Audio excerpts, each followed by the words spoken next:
పరమ భాగవతోత్తముడు జంబుదాసు కథ. పూర్వము గ్రామమున ఒక పంటకాపు అంటే రైతు ఉండేవాడు. అతడు శాంతంగా వ్యవసాయం చేసుకుంటూ జీవనం సాగిస్తూ సదా శ్రీహరినామ తత్పరుడై ఉండేవాడు. భగవతార్చన అనిన అతనికి మహదానందము. పొలం పని చేసుకుని ఊరిలోనికి వచ్చి భాగవతాగ్రేశ్వరులను సేవించడు తప్ప అన్యమెరుగుడు. ఒకనాటి రాత్రి దొంగలు వచ్చి అతని పశువుల కొట్టంలో ఉన్న 2 ఎడ్లను తోలుకొని పోయిరి. అది చూసి శ్రీహరి, నా భక్తుడు ఎడ్లు లేకపోతే దున్నుకోవటానికి చాలా ఇబ్బంది పడతాడు అని తలంచి వెంటనే వెనుకటి ఎడ్లను పోలిన 2 ఎడ్లను నిర్మించి కొట్టంలో కట్టివేసి వాని ముందు గడ్డివేసి పోయిను. మరునాడు ప్రాతకాలంన ఇది ఏమీ ఎరగని జంబుదాసు కొట్టంలోనున్న పశువులను ఇప్పి పొలమునకు తోలుకొని పోయి యథాప్రకారంగా దున్నుకొనిను. అది చూసిన దొంగలు, నిన్నటి రాత్రియే కదా మనము ఇతని ఎడ్లను దొంగలించుకొని పోయితమి, మనలను వంచి మనలా ఇతడు తన ఎడ్లను దొంగలించుటకు పోయినా ఏమి, ఈ ఎడ్లు మనం దొంగలించుకుపోయినవే, ఏమీ సందేహం లేదు అనుకుని ఇంటికి పోయి చూడగా రాత్రి దొంగలించుకొని తెచ్చిన ఎడ్లు కట్టకందమునందు యథేచ్ఛగా మేయిచుండెను. అందుకు దొంగలు పరమాశ్చర్యానికి గురై ఈ ఎడ్లు వేరు ఆ ఎడ్లు వేరని గ్రహించి వానిని కూడా 2వ రోజు రాత్రి దొంగలించిపోయేది. శ్రీహరి యథాప్రకారంగా జంబుదాసు పశువుల కొట్టములో ఎడ్లను సృజించి కట్టివేసి వెడలిపోయిను. మరునాడు జంబుదాసు యథాప్రకారంగా ఎడ్లను తోలుకొని పోయి దున్నసాగాను. చోరులు ఇది చూసి తెల్లబోయి ఇంటికి పోయి చూడగా 2 జతల ఎడ్లను మేయిచునే ఉండేను. నాటి రాత్రి మరలా జంబుదాసు ఇంటనున్న ఎడ్లను కూడా తోలుకొని పోయిరి.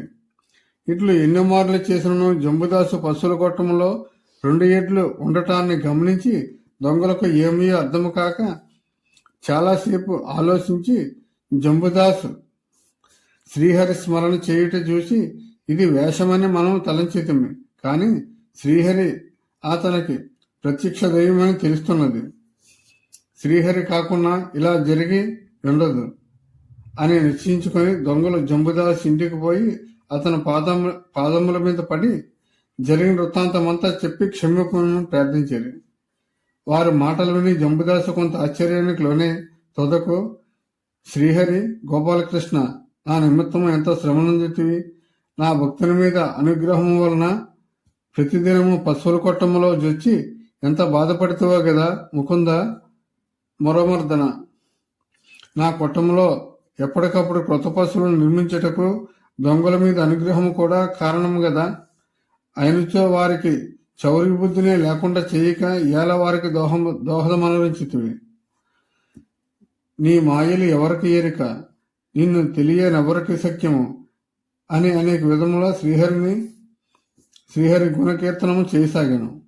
అంతటా శ్రీహరి దివ్యమంగళ విగ్రహంతో సాక్షాత్కరించాను. వెంటనే జంబుదాసు ప్రదక్షిణ నమస్కారములు ఆచరించి, శ్రీహరి, అక్రూర వరద, నీవు అంతటనే నిండి ఉన్నావు, నీకు తెలియనిది లేదు. నా ఆనందాతిరేకంచే నా కంఠము రుద్ధమవుతున్నది. నీ గుణములను కీర్తింపచాలకున్నాను, అయినను నా హృదయము నీకు తెలియనిది కాదు అని వివరకుండెను. శ్రీహరి అందులకు పరమానందభరితుడై జంబుదాసుని కౌగిలించుకొని, వత్స, నీ భక్తి జ్ఞాన వైరాగ్యాలకు మెచ్చితిని. నీవు నా అంతరంగ భక్తులలో అగ్రగణ్యుడువు, నీకు కావలసిన వరము కోరుకొనుము అని ఆనతిచ్చను. అందులకు జంబుదాసు చేతులు జోడించి మోకాలిపై నిలిచి, నారాయణ, మునిజన దుర్లభమగు నీ దర్శనమసంగి నన్ను చేపట్టెత్తివి. ఇంతకంటే నేను కోరదగినది ఏమున్నది?